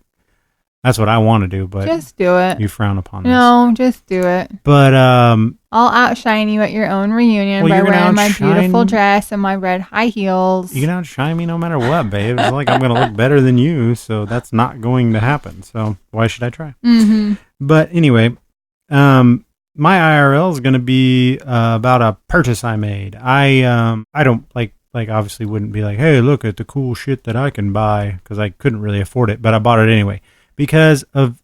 And I think this goes to what I want to talk about here is basically about like if you have a passion for something, sometimes you just got to break down and get the right tools, get the shit you need, because you can push a boulder uphill for a long time, and sometimes great art and stuff comes out of the struggle or sometimes people find ways to make great art and things out of less than perfect materials and whatnot. But I've been doing so much stuff, and like art has been one of my whole lifelong talents, and I've never really found anything to do with it. It's always been a hobby. Well, now I've got, there's Moon City Con, and I'm designing t-shirts, and I've got a lot of ideas for games, and I just was working with some inferior programs and stuff on the PC, and I decided to just break down and spend money that I don't really have, and I bought myself a new iPad because I saw my friend Shannon, who's a tattoo artist, so for his living he draws things, and he got himself an iPad Pro, and he was using the Apple Pencil, and I was seeing all the cool, just how easy it was to translate from your thoughts to a finished product, and save it and export it and all these things, whereas I was having to draw things on paper or a shittier version of a tablet where I'm not, it didn't have a screen on it, and I'm trying to, do that. And then putting them in Photoshop and then coloring them super slowly and all these things. And I bought this hoping that I could get even half of what I was thinking I could do with it, out of it. And I got to tell you, it's one of those things where I am so happy that I did this, because the first time I sat down to use it, I was like, this is everything I wanted it to be. When I downloaded the app that he told me, which is Procreate, and I immediately started working with it. And it, if you ever use Photoshop or any other kind of art program, it's going to be very familiar with you, but it's made for artists. So it just works. And it's an Apple product, which Apple products, say what you will about them. I don't have an iPhone or anything, but iPads and things like that, they just do what they're supposed to do. They just work. So this Apple Pencil just does exactly what it says it does. It's just like drawing on paper. Only you can make any kind of brush you want at the touch of a button, and and then it just makes the coloring easier. So what I'm saying is I've got exactly what I need to do a lot of different projects, and it's going to make those projects so much simpler and inspires me all the time to actually do some art, whenever before I was looking at it like something I needed to get done because it was like an impediment that I had, a roadblock that I need to get over. Now I'm looking forward to working on this stuff, So it's just like good lesson goes to, sometimes you got to spend money you don't even feel like you should spend on yourself or whatever, to then help inspire the things that you want to be doing anyway, because that's what I want to be doing. And I was just fighting uphill, with shitty products and not getting where I needed to go. So What's the current project you're working on now, honey? Oh, well, I'm working on a graphic novel that I started, which I've done a lot of comic books in my life. I used to collaborate with my buddy that I was talking about, Shannon, when we were kids, made a lot of comics. He's actually done some comics before. He did a variant cover for a Ninja Turtles Ghostbusters mashup for IDW Comics, which was like a dream come true for us. If you would have told us when we were kids that he would have a cover on a Teenage Mutant Ninja Turtles Ghostbusters mashup, our two favorite things in all of the world, we would have said you're lying. So he's living the dream as far as that goes, right? And I have started a project before of a new graphic novel idea that I hadn't really, broached that subject in a long time, and I was working with inferior stuff, and it just stalled out. And now I've gotten back into reading comics a lot lately on the iPad, and I am now really inspired to do it because I have a story I want to tell, just like anything else. If I'm going to do a D&D campaign or whatever, once I get that story bug in my head, I've got to work it out, and I've got this whole thing in my head and I want to do it and I want to see it. So I started doing it and I've got one page finished of it. And I did that one page in 2 days, which before to get a finished product thing was taking me like a week to get a page done, So with this tool that I bought myself, I'm now able to just expedite that process and let your ideas come and get on paper as fast as possible, and it'd be a finished product. So I just think it's really cool. The technology is getting up to that level to let everyday people be able to make things that are so professional looking, and you know what I mean? Would you agree that like the layout and stuff that I'll do, it looks like it's a professional looking product? You're ridiculously talented anyway, but yeah, the equipment, the software you're using is amazing, and when you do that fast forward thing and it shows. Oh, that's the coolest thing. Everything you draw, cool. it records it automatic. I mean, you could turn that off, but it just, as a default, it just records it. And so you can play back every stroke that I like do. watching that go through and seeing all the different pencil strokes and coloring. And then, I'm going to change this. I'm going to erase that. I'm going to change this to a different color. I like to see your thought pattern. I mean, I'm usually sitting next to you when you're doing it to begin with, but it's fun to see that 30 to minute long clip of it fast forward in the end product. Yep, I think that's really cool. Well, so that's just, and my thing is not about bragging that I bought an iPad. That's not what it's about. What it's about is just saying, like, sometimes take the plunge, get the things you need, because that may be what is stopping you from doing whatever your passion is. Sometimes it's just about making that plunge and saying that, hey, it's worth it to me to do this thing. Yeah. So that's basically what I was getting at on that.